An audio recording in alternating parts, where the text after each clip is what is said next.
Madame, Monsieur, Yorana et bienvenue dans votre journal sur TNTV. Très heureuse de vous retrouver en ce vendredi 3 octobre au sommaire de ce soir. Une nouvelle présidente au CESEC, Mayana Bambridge, prend les commandes de la 4e institution du pays. Élue ce vendredi avec 23 voix sur 42, elle succède à Voltina Ro'omataroa Dauphin. Entre continuité et ouverture, quelle feuille de route? Elle est notre invitée de ce soir. La vague numérique qui déferle sur le Fénois, le premier câble sous-marin de Google débarque en Polynésie. Connexion historique pour le Fénois, on parle de cette première étape dans ce journal. L'intelligence sous toutes ses formes au cœur de la fête de la science. Top départ de la 34e édition ce vendredi. 10 jours d'immersion dans le monde scientifique pour les jeunes curieux. Et enfin, cap sur la presqu'île avec plus de 300 matériapos à la fête et le retour de l'élection de Miss Mamatai à Ouest après 13 ans d'absence. 10 candidates pour une seule écharpe.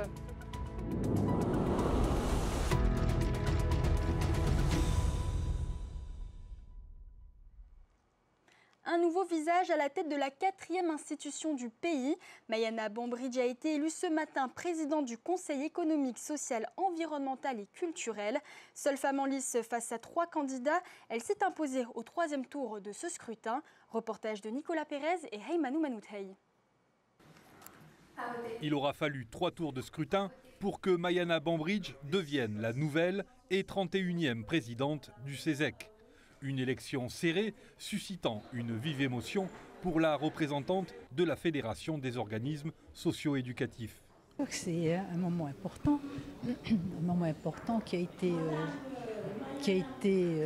débattu, désiré, et voilà. Sur les 42 voix exprimées, 23 se sont portées sur Mayana Bambridge, contre 18 voix pour son rival du jour, Makalio Folitou. C'est la première fois que je me présente d'ailleurs. Mais je savais que mon collège ne m'a pas soutenu, mais je suis allé de moi-même. Il y a certaines choses que certains ne comprennent pas, mais c'est comme ça. C'est ainsi va la vie, comme disent les journalistes. 2 autres candidats étaient également en lice à la présidence du CESEC. Karel Luciani, représentant de la défense des droits LGBTQ, et le Benjamin de l'hémicycle, Nahiti Teariki. Ce trentenaire et vice-président de l'Union polynésienne pour la jeunesse n'a visiblement pas convaincu ses pairs en récoltant une seule voix. Ça ne m'étonne pas. J'ai été clair dans mon message. L'objectif, c'est que le CESEC reste uni. Donc je respecte la décision qui a été d'élire Mme Mayana Bambridge et je la félicite pour sa nomination. Donc nous allons travailler ensemble. Je suis là pour être la force de proposition, représenter cette jeunesse.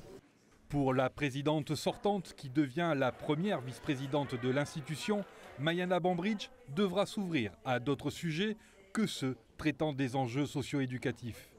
Là où elle est moins préoccupée, tout en l'étant, c'est la situation de la Polynésie vis-à-vis dans le monde, quoi. Hein. L'océan, bon, on ne peut pas se contenter d'un seul sujet.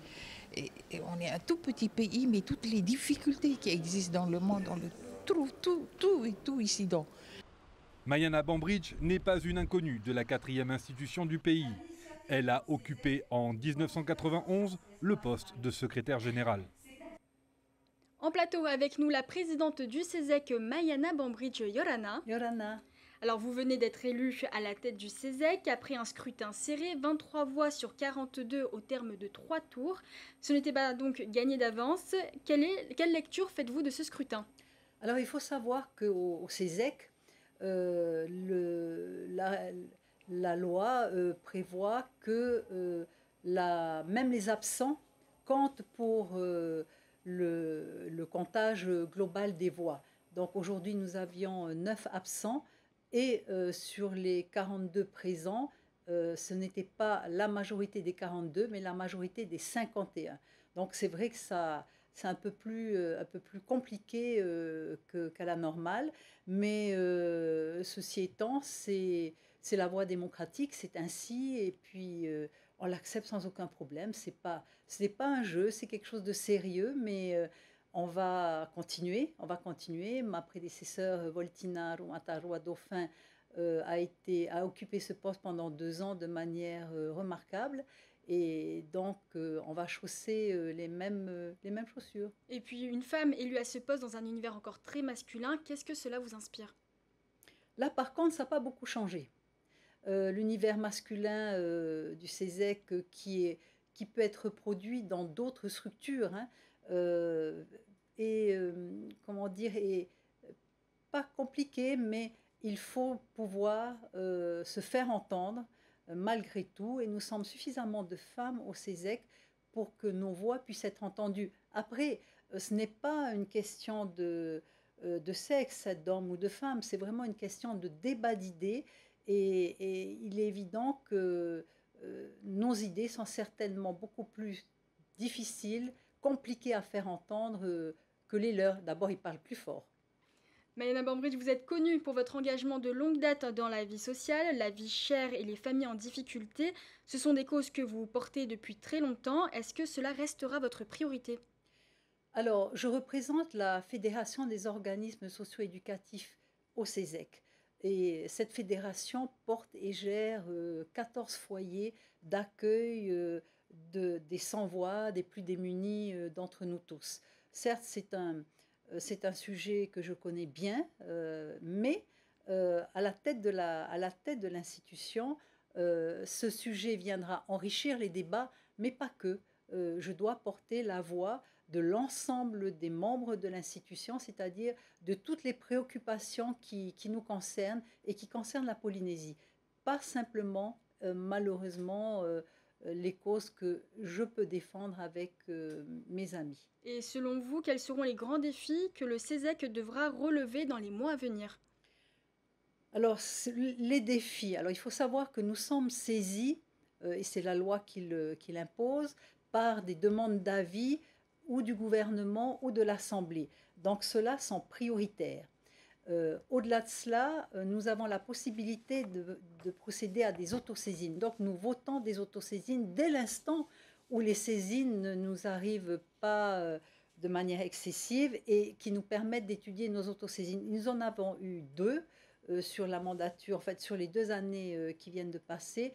L'une sur les patentés et l'autre sur les inégalités en Polynésie que j'ai porté, dont j'étais rapporteur et que mon collège a accepté de porter. Donc, au-delà de ça, qui sont des grands sujets de société, il y a d'autres sujets qui sont importants, qui sont intéressants, mais malheureusement, nous sommes saisis aujourd'hui, par exemple, 2 saisines sont arrivées que nous allons étudier la semaine prochaine, mais je souhaiterais effectivement que les collèges, les membres du bureau qui m'accompagnent et les collèges puissent se saisir, s'autosaisir de sujets encore importants pour la Polynésie. Vous prenez également donc la tête de la 4e institution du pays. Quelles relations souhaitez-vous entretenir avec le gouvernement et l'Assemblée? Alors, nous avons des relations jusqu'à présent qui sont extrêmement constructives, hein. J'en veux pour preuve que d'abord à l'Assemblée, lorsque nos avis sont présentés, on a la possibilité d'aller directement en séance plénière pour les présenter. Et ça m'est arrivé récemment, de même que 3 autres membres du CESEC qui portaient des avis. Donc c'est important d'avoir un lien direct en fait avec les élus, quels qu'ils soient, pour se faire entendre et mettre le ton demandé à nos avis. Au niveau du gouvernement, dès que nous sommes sollicités, nous allons les rencontrer et puis nous sommes à disposition. Nous sommes une institution qui donne des avis à disposition des élus de l'Assemblée et du gouvernement. Votre prédécesseur Voltinaro Matarua Dauphin estime que le CESEC devrait s'emparer de sujets beaucoup plus universels. Est-ce que vous partagez cette vision? Absolument, absolument. C'est ce que nous avons fait récemment en participant à l'UNOC au mois de juin à Nice de cette année. Et nous avons décidé d'y participer parce que c'est un sujet qui nous concerne tous, la Polynésie. Et d'ailleurs, je l'ai dit ce matin dans mon discours, notre présence a été importante et a permis aussi de faire entendre la voix des Polynésiens. Et enfin, comment envisagez-vous de rapprocher davantage les travaux du CESEC et de la population afin que ces avis soient mieux compris et mieux relayés? Alors nous avons fait récemment 2 consultations populaires par Internet, l'une sur l'océan et l'autre sur la fin de vie. Et c'était extrêmement riche, riche pour nous, membres du CESEC, parce que nous pouvons puiser dans ces avis, dans les personnes qui nous répondent. Et nous en avons eu près de 800 pour la fin de vie, par exemple.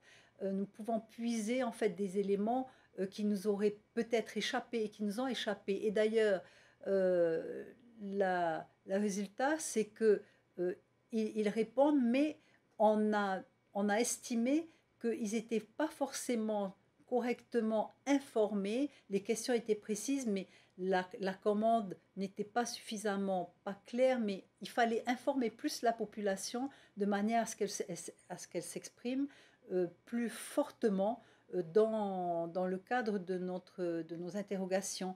Et c'est une manière que l'on aura de continuer à communiquer, plus d'autres que nous verrons ensemble avec les membres du bureau. Mais il faut communiquer de manière à ce que les avis du CESEC, quels qu'ils soient, puissent être portés à l'attention de la population.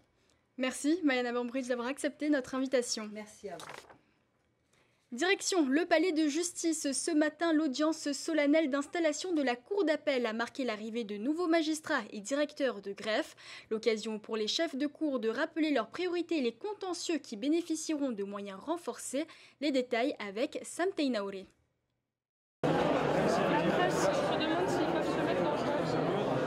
Ambiance rentrée des classes ce matin au tribunal de Papeete qui inaugurait sa nouvelle salle d'audience tout juste rénovée. Mieux éclairée et avec une meilleure acoustique, elle pourrait subir des améliorations, notamment en ce qui concerne la place de la Marianne et les bancs pour la presse. Outre l'installation des nouveaux magistrats, cette audience a été l'occasion d'annoncer officiellement l'ouverture de l'Observatoire des violences faites aux femmes, un nouvel outil pour les pouvoirs publics et les tribunaux. Mesdames et messieurs, il s'agit de produire de l'analyse puis de l'action. Mieux connaître pour mieux juger. Face aux incertitudes sur le futur ministre de la Justice, la principale inquiétude se situe au niveau du budget qui sera alloué au palais de justice de Papeete. Nos moyens ne sont pas forcément aussi importants sur le plan purement budgétaire. Là, je parlais des effectifs, mais là, si on parle d'argent, en matière de frais de justice, comme en matière de fonctionnement courant pour le tribunal et la cour, on n'a pas assez. On termine à l'heure actuelle une année budgétaire en difficulté et donc on attend de savoir ce que va donner 2026. Malgré les budgets toujours plus serrés, mais avec plus de magistrats et de meilleurs outils de travail, le palais de justice de Papeete continuera à se focaliser sur les principaux fléaux de la société polynésienne, les violences intrafamiliales, le trafic de stupéfiants, la délinquance routière, les atteintes à la probité et les atteintes à l'environnement. Prise de fonction officielle pour le colonel Stéphane Brunet. Nommé le 1er août, il succède au colonel Grégoire de Maison à la tête de la gendarmerie en Polynésie. Formé à l'école Saint-Cyr, il compte plus de 20 ans de service au sein de l'institution. La cérémonie s'est déroulée cet après-midi en présence des officiels du pays et de l'État. Il s'appelle Boulikula et il vient de toucher nos côtes. Ce premier câble sous-marin signé Google connectera notamment la Polynésie à Fidji et aux États-Unis. Une arrivée historique ce matin au large de Papenno, reportage de Davidson Bennett. Sur la plage de Papenno, l'effervescence est palpable. En attendant l'arrivée du câblier, des techniciens de Google et des entreprises locales ont préparé le point d'atterrage. C'est ici, au stade Tetiamana, qu'a été creusée une fosse spécialement dédiée à la jonction du câble, à près de 1,7 km au large. Cette première liaison reliera bientôt les États-Unis à Tetinui Telecom.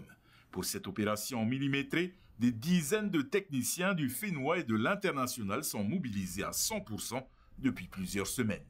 Et c'est aussi important pour la commune de Hitiautara puisqu'il y a eu quand même des discussions avec Google. Il y a un loyer qui a été fixé 4,5 millions par an sur 40 ans.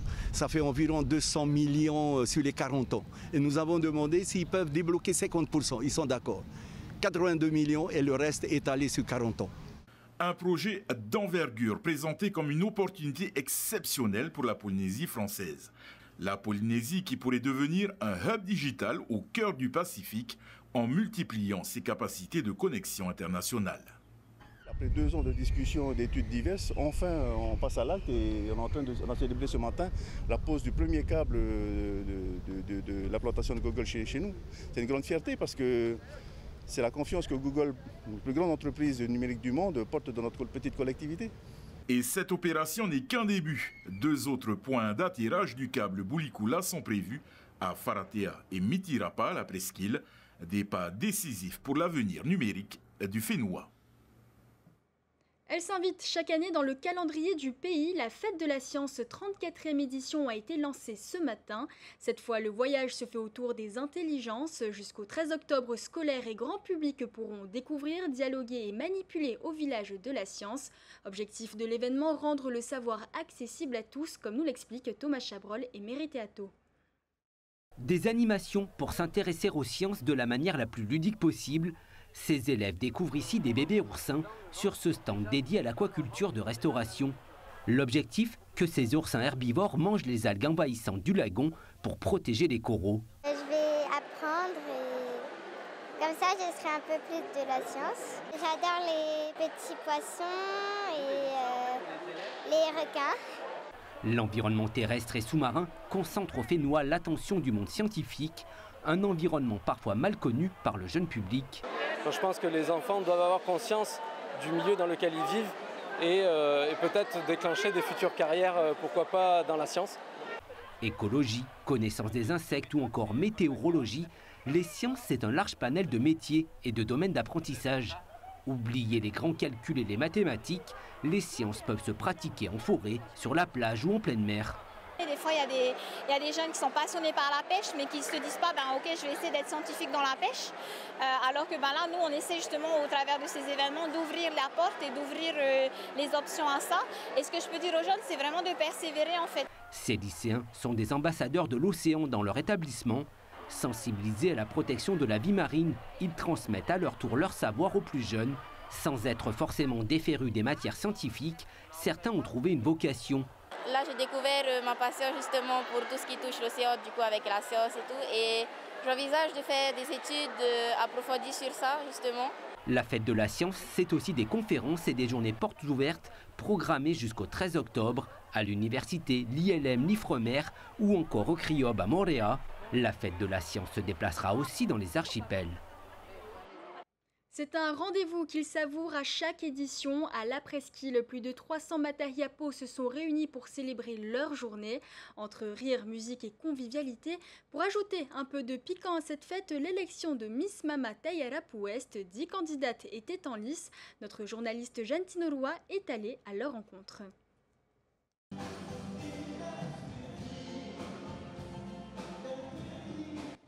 C'est une fête haute en couleurs qui leur a été concoctée à l'occasion de la journée des Matahiapo, organisée cette année par la commune de Veirao.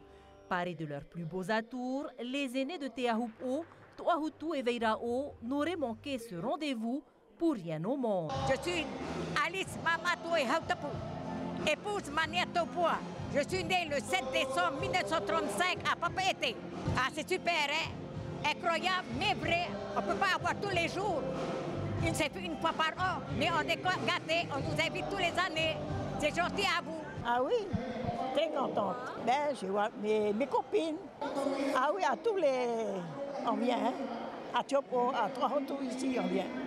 Beaucoup d'émotions en pensant aux aînés qui sont partis. Il y a également où on a vécu ensemble ces moments festifs. Ça fait chaud au cœur. Et de les voir encore ici présents, on est encore plus content et très heureux. Au programme, animation musicale, concours de chant, mais aussi un événement très attendu, l'élection de Miss Mama Taiarapu Ouest, qui n'avait plus eu lieu depuis 13 ans. 10 candidates de 63 à 83 ans ont défilé sous les applaudissements. J'ai dit 83 ans. J'ai 4 enfants. 14 Motua et 16 Hina. Je suis enfant, je suis la doyenne. Eh bien, si on a gagné, eh ben, c'est heureux alors, c'est gentil. Je tenais vraiment à remercier Tawana Titoani et l'ensemble des élus du conseil municipal d'avoir accepté à ce qu'on puisse faire ce programme Parce que la dernière élection des Miss Mama date de 2012. Et là, 13 ans après, on réorganise encore une élection pour nos mamans. La fête s'est poursuivie autour d'un copium à Tahiti, préparé avec soin par l'équipe en cuisine. Un moment convivial placé sous le signe du partage et de la joie de vivre qui restera longtemps gravé dans les mémoires. Dernière ligne droite avant le Hawaii Kinui. Demain, samedi, place à la Air Tahiti Nui Race disputée à Auraitiniho à Pierre-Haye. Une ultime course en V6 qui servira d'entraînement grandeur nature. L'équipe Aten Va'a de retour de Californie compte briller sur son propre terrain. Juan Uyatuahiva l'a suivi dans ses derniers préparatifs. C'est le rendez-vous qui va permettre aux rameurs de se mesurer à la concurrence avant l'épreuve emblématique de la Hawaii Kinui. Cette année, Air Tahiti Nui Va'a présente 8 catégories, 30 km entre Taonai et Papenno pour les élites.